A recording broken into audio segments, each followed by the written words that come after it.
মুই এখন আছি জালকাঠি জেলায় গেদুবাইয়ের বাসায়। এই যে দেখতে আছেন গেদুবাইয়ের সেটআপ। তো গেদুবাইয়ের বাসায় আইয়া এই জায়গা বইয়া একটা জিনিস আমার নজরে আইছে এবং ওই জিনিসটা দেখা আমি রীতিমতো কান্না করা শুরু করে দিছি। বিষয়টা কি আমি একটু খুলে দেখাই। আমি এটা হইছে গেদুবাইয়ের আলমারি। এই আলমারির মধ্যে কি আছে দেখেন,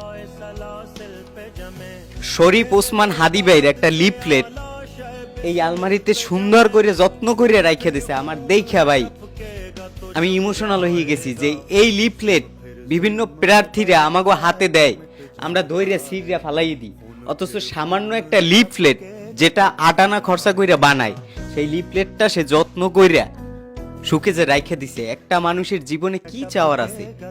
আমার মনে হয় না যে বাংলাদেশের ইতিহাসে কোনো প্রার্থীর এত সামান্য একটা লিফলেটও মানুষ আলমারিতে সাজাই রাখে। শরীফ ওসমান হাদি ভাই পৃথিবীতে বাইসে নাই, কিন্তু সে বাইসে থাকবে মানুষের অন্তরে হাজার হাজার বছর।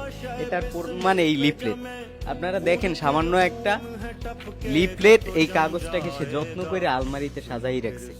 আমি মরে যাই, আমি শহীদ হয়ে যাই, আমার চারপাশের ভাই বোনেরা এই লড়াই যতদিন বেঁচে থাকবে ততদিন আল্লাহ যতদিন বাঁচায় রাখবে স্বাধীনতা, সার্বভৌমত্ব, বিশ্বাস এবং সততার জন্য লড়াই করব।